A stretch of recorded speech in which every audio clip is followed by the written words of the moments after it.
I had my daughter when I was just 16. After she was born, I couldn't see her for the first 2 years. My then girlfriend's parents were really religious and they didn't want me to have anything to do with their granddaughter. When I was finally allowed to see her, my ex had already found someone else. After I finished high school, I went to study abroad for a few years and I only saw my daughter 3 times a year. I moved back to my home country 3 years ago, and since then, my ex has agreed to let our daughter spend 1 weekend a month with me. For the past few years I've been giving my daughter money for Christmas, but this year she told me she didn't want money. So I asked my ex for suggestions regarding the present and she told me to just get her clothes that she wants. So 2 weeks before Christmas I messaged my daughter and asked her what clothes she wanted, and she sent me a link to a wish list, and told me to just pick something from it. There weren't that many clothes there, so I just ordered everything that was on her list. This year my ex invited me to spend Christmas at their house since her husband was going away to visit his family, so I did. When it came time to open presents, my daughter was very happy that I ordered everything she wanted. She tried on a few things, but the rest she said she was going to try on later. I went home that evening, but at 10 p.m. I got an angry call from my ex saying that I was stupid and irresponsible for buying our daughter lingerie. I explained to her that it was on the list our daughter sent me. We argued for a bit about this and then she hung up on me. Afterward, I messaged my daughter, and I told her that I didn't know I wasn't allowed to order this for her, but she told me that mom was just overreacting and that she loved the clothes I ordered for her. It's been a while since Christmas, but my ex is still angry at me. Since then, my daughter has been messaging me almost every day, and she said she can't wait to spend the upcoming weekend at mine. So, am I the butthole here? I honestly don't know what to think. In case that's important, our daughter is 15 and we're both 31, and we're from Europe. Am I the butthole for telling my parents they repulse me and informing their friends the reason after learning they had harassed my late wife to write letters to our kids before she died? I, 28 EM, was married to Amy for 6 years, and we had 3 children together. Our sons are now 10 and 8, and our daughter is 6. Amy passed away 2 years ago from cancer. She was sick for a little over a year, and at a terminal diagnosis for 8 months. I helped care for Amy at home with the help of her family, her mom, 4 siblings, and even her grandparents, before she died, and her death appeared peaceful. But Amy's twin Ivy recently discovered that toward the end, Amy had been dealing with some crap, courtesy of my parents. Per Amy's diary she kept before she died, my parents had requested that she write letters to our kids telling them she wanted them to have another mom someday, and that she wanted them to promise to have their hearts and minds open to that, and to not treat my next wife as just my wife or just a stepmom but a mom. They also wanted her to tell the kids to ask me for a new mom within a few months of her death. She was supposed to tell them it was her dying wish and all sorts of crap. Amy had told them she had recorded videos and wrote letters, but that those were not words she would put in either. My parents hounded her every second she was alone and they were visiting. They made her so distressed in the end. According to the diary, my parents told Amy she was a terrible mother and a selfish person for not urging us to move on and find another wife and mom once she was no longer here. I read those pages myself and I was furious. Even more so because my parents have been urging me to date and explore the prospect of remarrying, and when I said I had no interest in that, they told me it's what Amy would have wanted for me.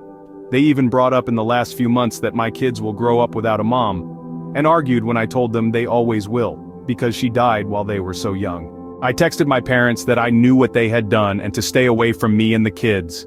They told me they had done nothing wrong and had no regrets about their actions to make mine and the kids' lives better.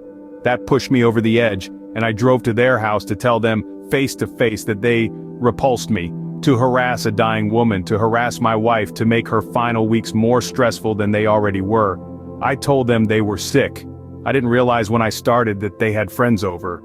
The friends came out to find out what was going on, so I told them what my parents had done. Then I left. My parents tried to defend their actions via text, saying I should be so hurt and angry at Amy and not them. When I ignored them, they told me I had no right to humiliate them in front of their friends. My siblings also told me I shouldn't have said anything to my parents. They said I should understand they were putting me first.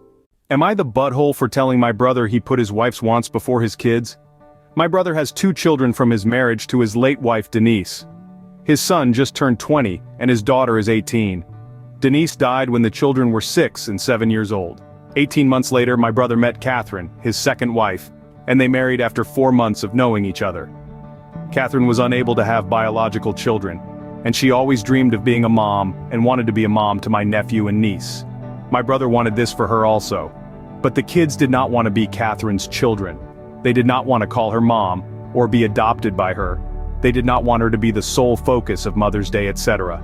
My brother spent years trying to get the children to call Catherine mom. He and Catherine applied for her to adopt the kids and were rejected by the judge after she spoke to the children about what they wanted. They tried again and were denied by a different judge before making it to court. Things were always tense with my brother and his children. It was also tense with the rest of the family because some of us spoke up and asked him why he was pushing this on his children so much.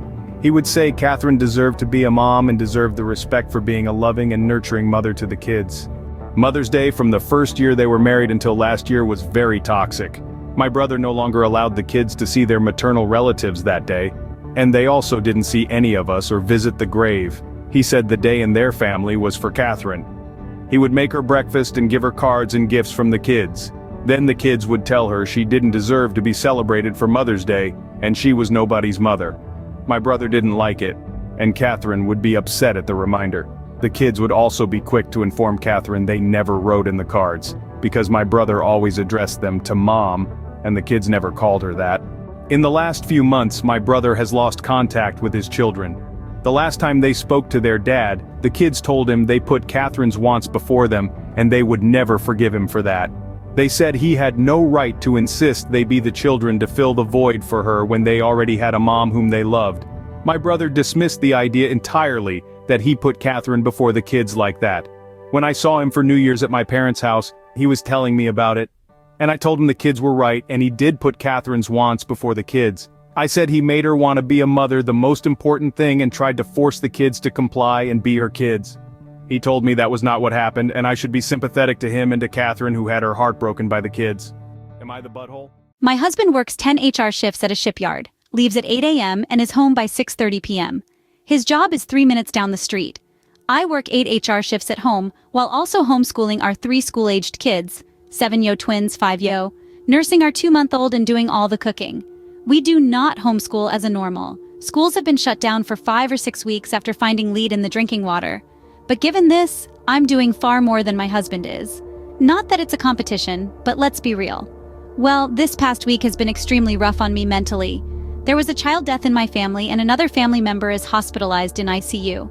I'm struggling to power through it while still working, homeschooling, nursing the baby and cooking by myself. My husband is the opposite though. He isn't even remotely affected by what's going on in my family right now. He didn't know the child and he's not close to my hospitalized family member. He checks in on me through text during the day, but when he gets home, he doesn't mention it, doesn't ask how I am. He grabs his plate of dinner and takes the baby to go hang out with him while I clean up. I know it could be argued that he should be helping clean, but me and my children are clean freaks and enjoy cleaning, so it's no issue. But the night before last, he asked if I could send the kids to bed early, 7 p.m., because he just wanted to relax. I said no, the kids have been great all day and they weren't even bothering him, so no, they won't be punished for zero reason. Then last night at like 6:50-ish he goes, "So we are sending the kids to bed at 7, right?" I said no, why would we? And he snapped. He said, "I just want to fucking relax without having anyone talk to me after busting my ass all day. I'm tired of working and getting zero downtime." And storms out of the room. This absolutely pissed me off because I work full-time and do everything in this house, so I should be the one begging for a break. The kids are in bed by 8, meaning he has literally 2.5 hours to deal with them daily. But anyways, he comes back in and says, "Sorry, can we please just send them to bed?" I said no and walked away. He's pissed at me and says I'm not letting him catch a break once a week. ETA. We have an agreement that neither of us make a decision regarding the kids without first speaking to each other. This was put in place after he repeatedly made new rules without informing me and would discipline the kids for not following the rules when I was the one allowing it because nothing was ever communicated to me. He also overstepped tremendously back some years ago. So we now have this agreement. And no, he doesn't want them to go to bed early to have time with me. He wants to sit at his computer with headphones in and not be interrupted. None